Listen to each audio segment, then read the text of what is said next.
열매와 농부의 가위라는 제목으로 우리 함께 말씀을 나누고자 합니다. 우리 옆 사람과 먼저 인사하겠습니다. 우리 함께 예배함이 기쁨입니다. 네, 여러분과 함께 이 시간 함께 예배함이 정말로 기쁨입니다.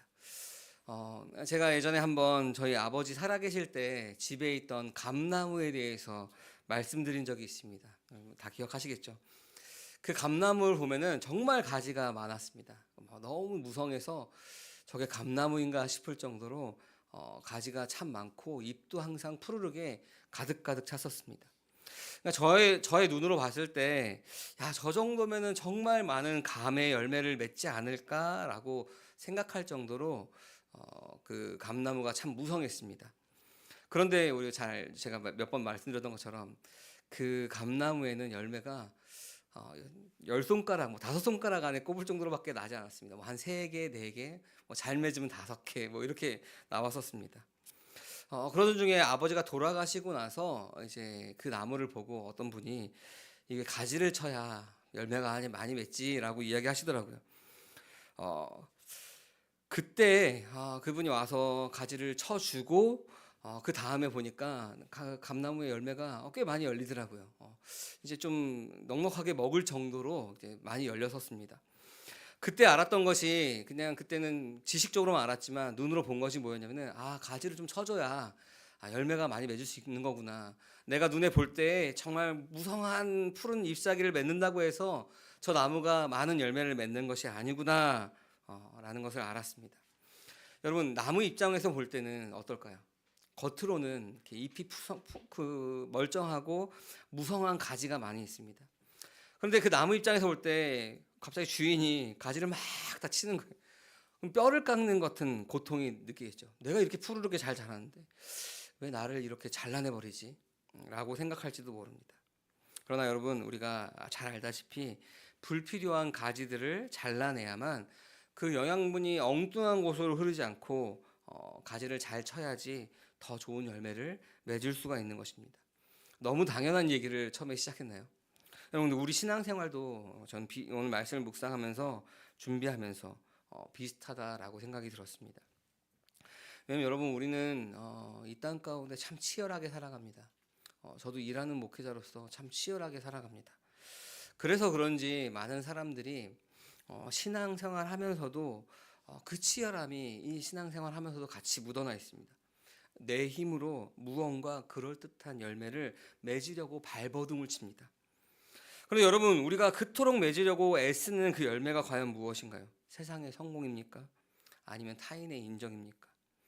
혹은 눈에 보이는 사역의 결과들입니까?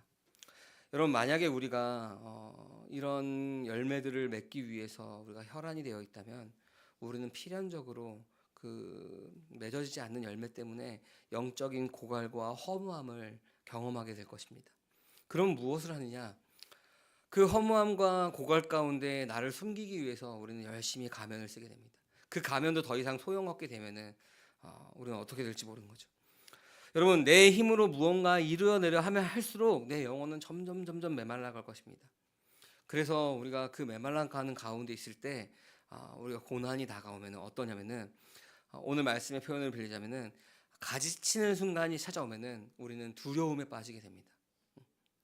왜냐면 내 힘으로 내가 열심히 열매를 맺고 있다고 생각하는데 그것이 가지쳐질 때, 내가 무엇인가 잘못한 것이 있는가?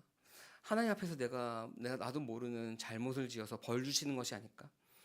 내가 열매를 맺지 못해서 하나님께서 나를 멀리 하시나? 라고 생각하면서 하나님의 사랑을 오해하곤 합니다. 누가 그런다 그랬죠? 자기의 힘으로, 나의 힘으로 열매를 맺으려고 하는 사람들. 여러분, 우리가 오늘 함께 읽은 요한복음 이 15장의 말씀은 우리가 8절까지밖에 읽지 않았지만 이 15장의 말씀을 쭉 읽다 보면은 우리가 버려야 할 가짜 열매가 무엇인지, 그리고 하나님께서 원하시는 진짜 생명의 열매를 어떻게 맺을 수 있는지를 분명하게 오늘 가운데 말씀하고 계십니다. 그래서 1절 말씀에서 이렇게 시작을 하고 있습니다. 우리 1절 말씀 같이 한번 읽어볼까요? 나는 참 포도나무요, 내 아버지는 농부이시다. 아멘. 내 아버지는 누구죠? 하나님을 이야기하죠. 예수님께서 이야기하시는 거니까. 내 아버지 하나님은 농부이시다라고 이야기합니다. 그리고 예수님은 뭐라 그러죠? 참 포도나무다라고 이야기합니다. 여러분, 예수님께서 왜 나는 포도나무요. 우리 그 다음에 그렇게 얘기하시지만 왜 예수님께서 나는 참 포도나무다라고 이야기하실까요? 여러분 요한복음을 첫 번째 읽었던 독자는 여러분 우리가 상식적으로 누구일까요? 유대인들이겠죠. 그 당시에 이스라엘 사람들입니다. 그럼 나는 참 포도나무요라고 한다면은 이 참 포도나무가 있다면은 거짓 포도나무도 있다는 거죠. 이스라엘 사람들은 이 참 포도나무라고 하는 표현을 들을 때 무엇을 생각하냐면은 이사야서 5장 말씀을 아마 떠올렸을 것입니다. 이사야서 5장 말씀에 보면은 포도원의 노래에 대한 이야기가 나옵니다. 아주 극상품의 포도나무를 심었다라고 이야기하면서 이사야서 5장 말씀을 이야기합니다. 농부이신 하나님께서 이스라엘이 풍성한 생명의 열매를 맺기를 기대하시면서 그 나무를 심었습니다. 그러나 이스라엘은 하나님의 기대와 다르게 먹을 수 없는 들포도 열매를 맺었습니다. 그러니까 이스라엘 백성들이 참 포도나무요라고 할 때 그 이사야서 5장의 가짜 포도나무, 먹을 수 없는 포도나무를 생각했을 것입니다. 여러분 율법을 지켜서 자기 스스로 의로워지려고 애썼지만 결국 생명을 잃어버리는 실패한 포도나무가 된 그 이스라엘의 모습이 아니라 참 포도나무이신 그 예수님에 대해서 떠올리는 겁니다. 여러분 우리가 한번 말씀을 곰곰이 우리 안에 묵상할 때 이 이사야서 5장 말씀에 나와 있는 이 이스라엘의 모습, 율법을 지켜서 스스로 의로워지려고 노력하는, 그래서 생명을 잃어버린 실패한 포도나무가 된 그 모습이 여러분 혹시 우리의 모습은 아닌가요? 우리도 내 힘과 내 열심, 나의 힘으로 하나님을 기쁘게 하려고 사람들에게 인정받을 만한 그 외적인 성공이라는 그 열매를 내 스스로 만들어내려고 애쓰는 모습이 바로 우리들의 모습은 아닌가요? 여러분 내가 무엇인가 열심히 해야만 하나님께서 나를 사랑하실 거야. 다르게 이야기하면은 내가 이 많은 열매를 맺어야 그 나무에, 참 포도나무에 붙어 있을 수 있을 거야 라고 생각하는 거죠. 내가 이렇게 하는 것이 하나님의 기쁨이 되는 것이야 라고 생각하면서 율법주의적인 착각에 빠져서 그렇게 행하려고 내 힘으로 스스로 노력합니다. 내 힘으로 열매를 맺을 수 있다 생각하는 거죠. 그래서 5절 말씀에서 예수님께서 이렇게 말씀하십니다. 우리 같이 한번 읽어볼까요? 나는 포도나무요 너희는 가지이다. 사람이 내 안에 머물러 있고 내가 그 안에 머물러 있으면 그는 많은 열매를 맺는다. 너희는 나를 떠나서는 아무것도 할 수가 없다. 아멘. 나는 포도나무요 우리는 뭐라 그러죠? 가지이다. 사람이 내 안에 머물러 있고 내가 그 안에 머물러 있으면 그는 많은 열매를 맺는다라고 이야기합니다. 여러분 나무에서 잘려나간 가지는 스스로 열매를 맺을 수 없는 것입니다. 여러분 우리는 우리 스스로의 힘으로 단 하나의 생명도 만들어낼 수 없는 철저한 무능력한 존재들이 바로 우리들이다라는 것을 우리가 인정해야 됩니다.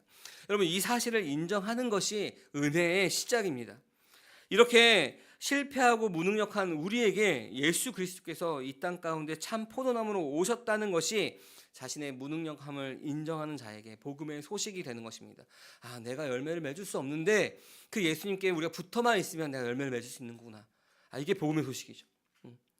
3절 말씀에 보면은 너희는 내가 말한 말로 깨끗하게 되었다라고 이야기합니다. 깨끗하게 되었다는 것은 이미 예수님의 말씀과 그 십자가의 보혈로 정결하게 되어서 구원을 얻었다는 것입니다. 여러분 누가 보아도 훌륭한 열매를 잘 맺어서 참 포도나무에 붙어있을 가치가 되었으니, 자격이 되었으니까 붙어있는 것이 아닙니다. 예수님께서 친히 십자가에서 자기 몸이 찢기시는 그 심판을 받으심으로 말미암아 자격 없는 우리에게 참 생명의 참 포도나무에 단단히 접붙임을 받게 된 것이 바로 그 그리스도의 사랑인 거죠.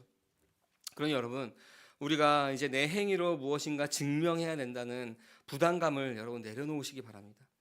여러분 우리는 십자가의 은혜로 말미암아 이미 참 포도나무에 단단히 붙어있는 안전하고 복된 가지들임을 여러분 오늘 말씀을 통해서 기억하시길 바랍니다.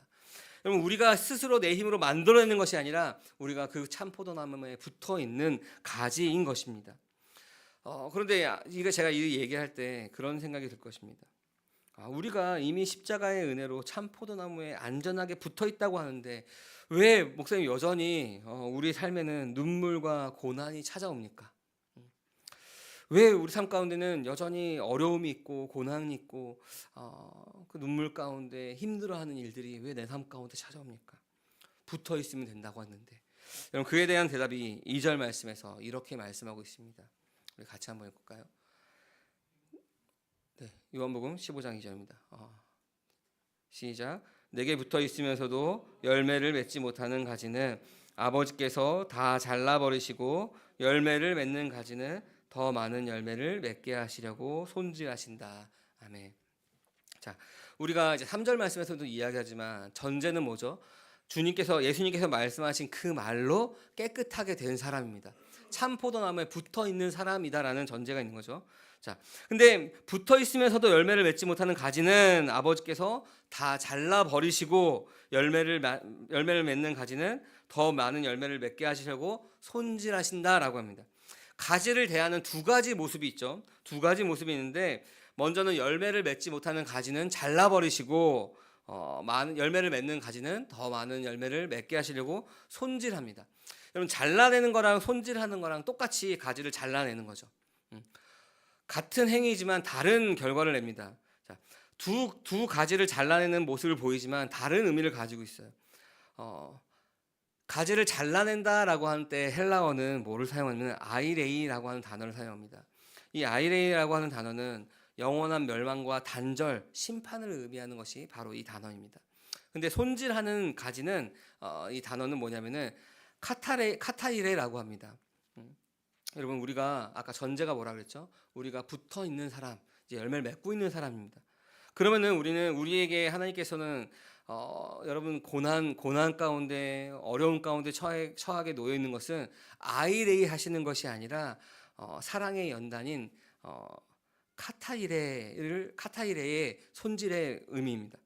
여러분 이 손질하는 과정이 바로 우리가 예수님을 닮아가는 성화의 과정 가운데 우리가 그 상황 가운데 놓여 있는 것입니다. 여러분 우리가 이 아이레이와 카타이레를 구분하지 못하면은 우리가 오해를 합니다. 그러니까 우리의 말로 존재와 문제를 구분하지 못하면은 우리가 하나님께서 우리에게 놓이게 하는 그 고난을 우리가 오해하게 됩니다. 우리가 고난을 어려워하는 것이 바로 그 문제를 혼돈하기 때문에 그렇습니다. 내가 고난과 문제가 생기면은 하나님이 나를 미워하신다라고 착각합니다. 왜죠? 아이레이 하신다라고 생각하기 때문에 그렇습니다. 내가 많은 열매를 맺지 못해서 그런가? 내가 하나님 앞에서 뭔가 잘못한 죄를 저질러서 그러신가? 하고 우리가 생각을 합니다. 잘못된 것이죠. 여러분 아까 우리가 전제로 뭐라 했죠? 주님의 말씀으로 말미암아 깨끗하여진 가지가 바로 저와 여러분이라고 했습니다.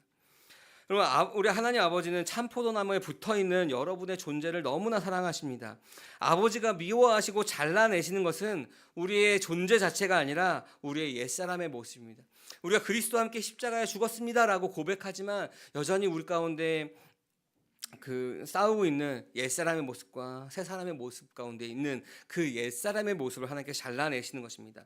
교만과 탐욕 같은 그러한 옛사람의 성품에 관한 문제들이죠.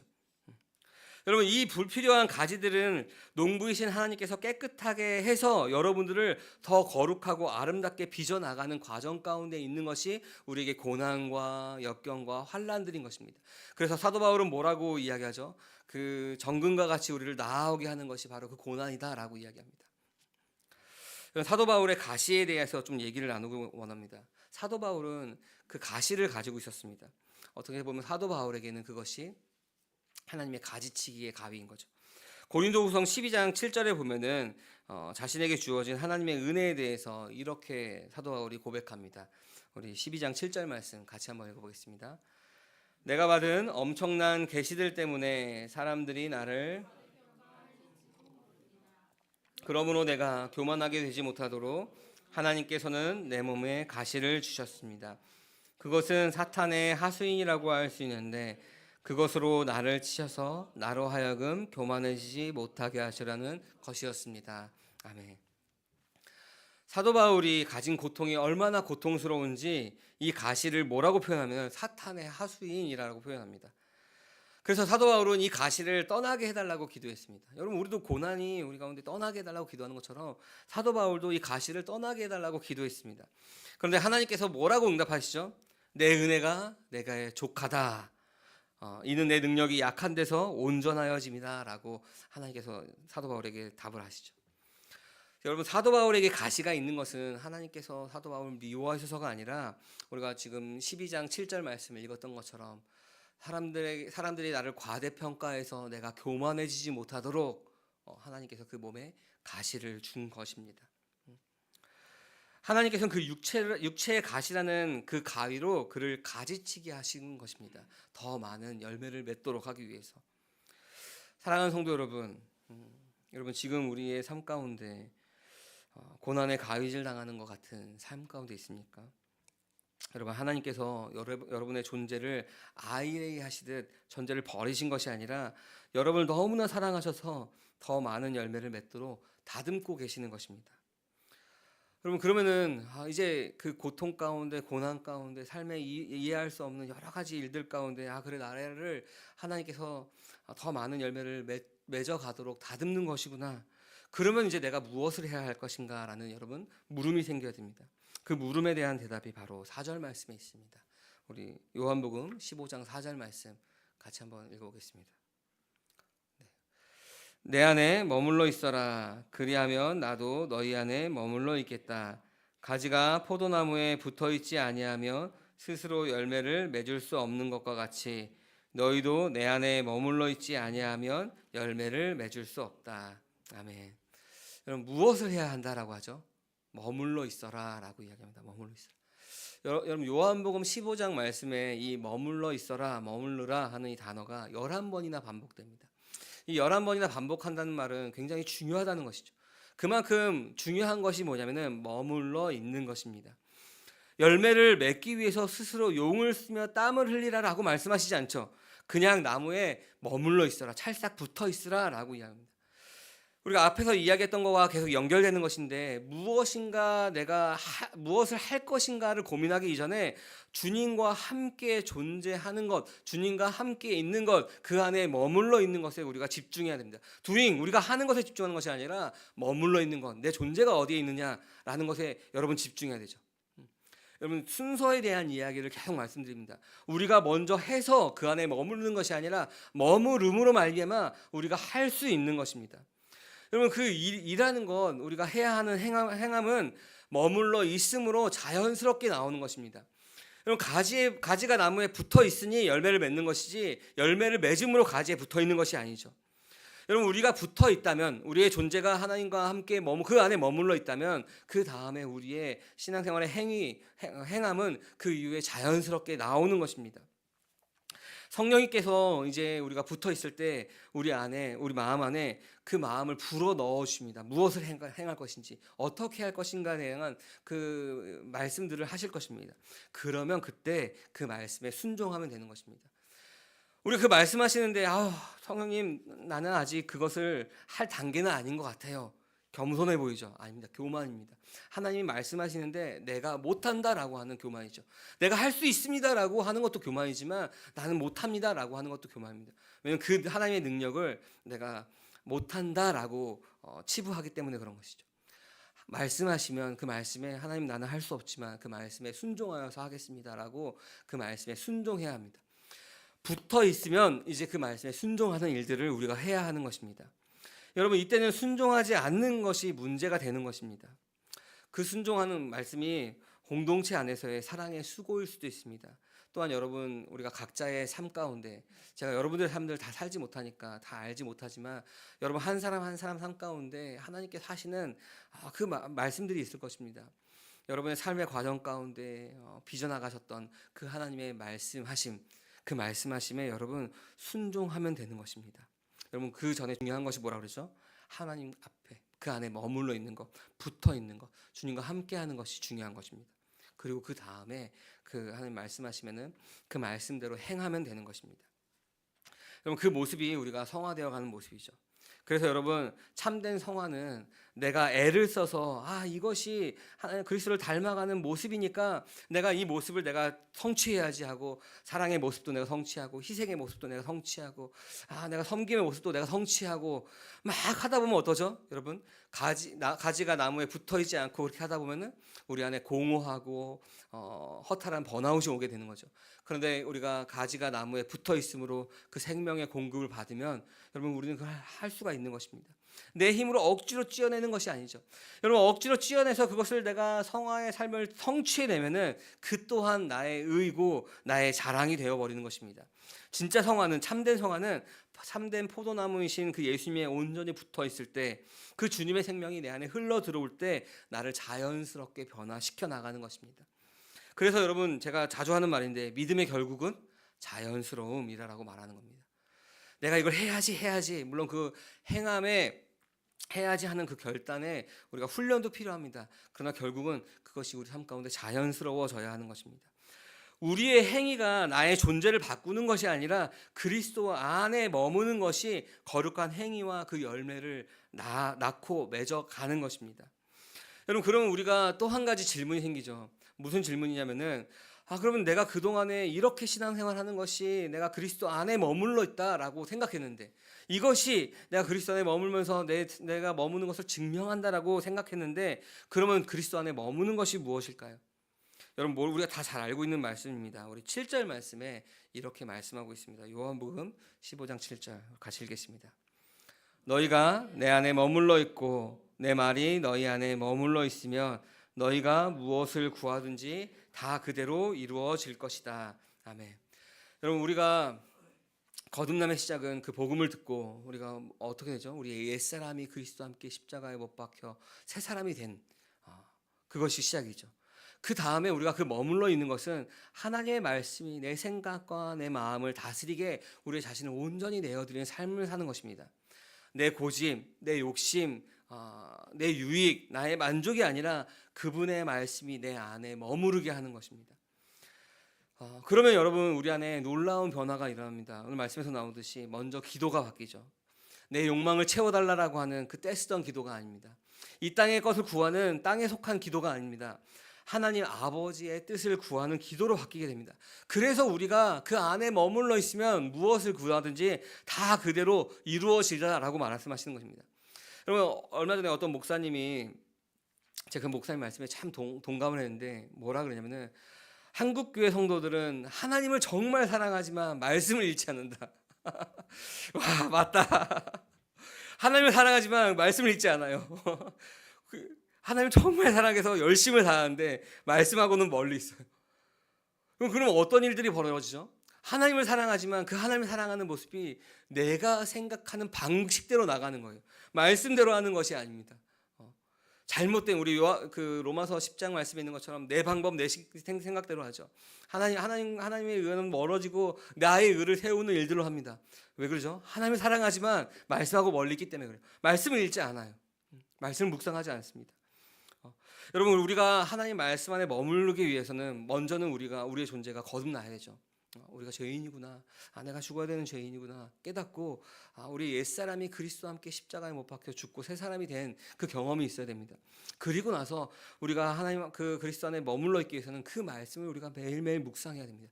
그 말씀대로 살아야 되는 거죠. 거듭난 자라면 더더욱 그래야 됩니다. 어제 들었던 말씀, 어제 묵상했던 말씀, 지난주에 1년 전에 그 말씀을 오늘 살아가는 것이 아니죠. 여러분, 우리가 한 달 전에 맛있게 먹었던 그 음식으로 오늘을 살아갑니까? 아니죠. 육체의 몸도 오늘의 양식을 오늘 먹어야 되는데, 영적인 양식도 그날 우리가 매일의 만나를 먹듯이 먹어야 되는 것입니다. 여러분, 거듭난 사람들은 더 우리가 말씀 안에 말씀을 묵상해야 됩니다.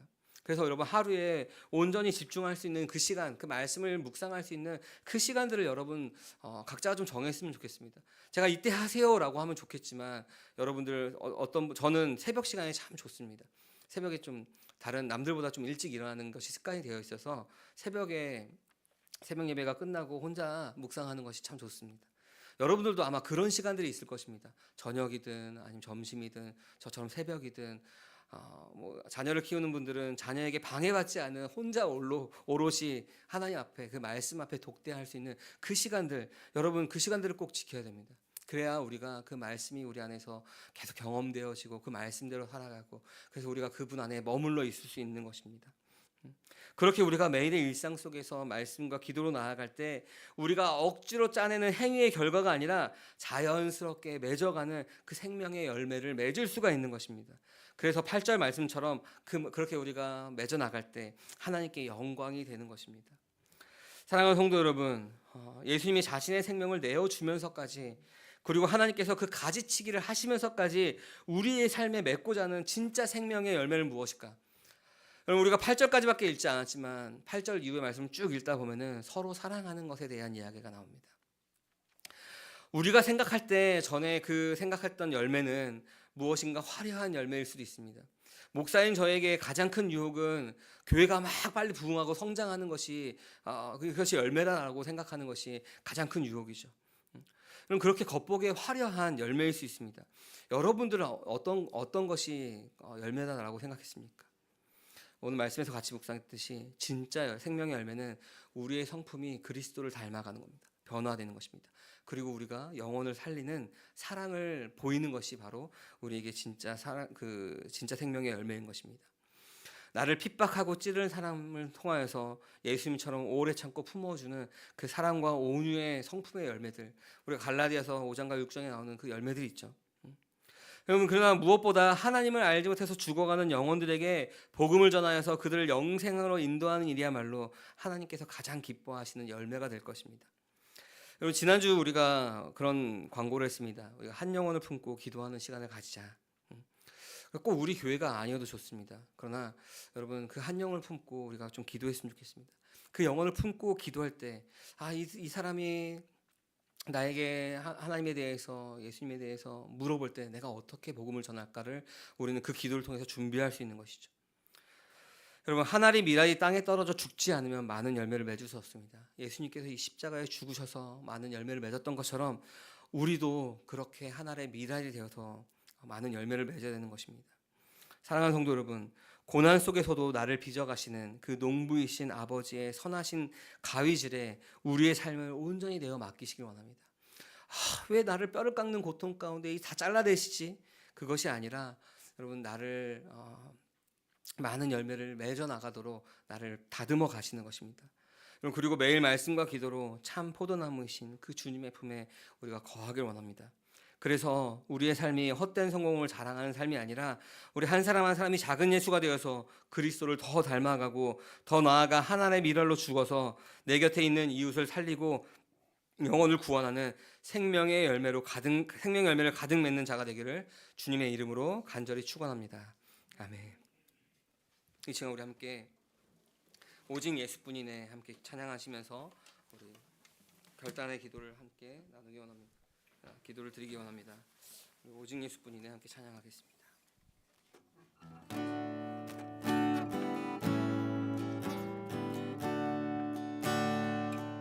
은혜 아니면 살아갈 수 없네.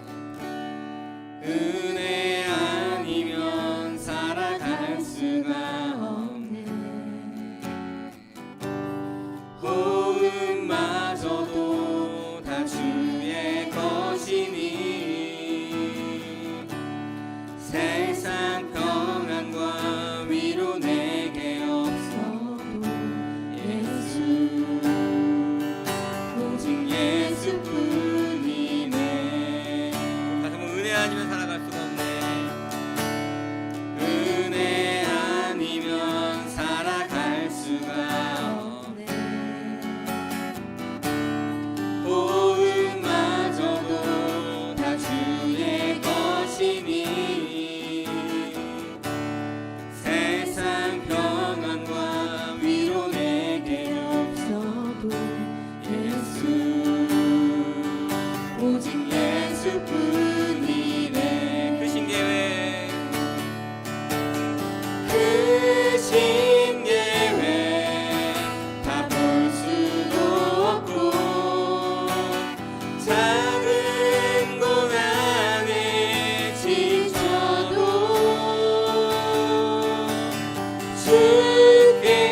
열매를 맺으려 했던 우리 교만을 우리 회개합니다. 아픈 고난 중에서도 나의 존재를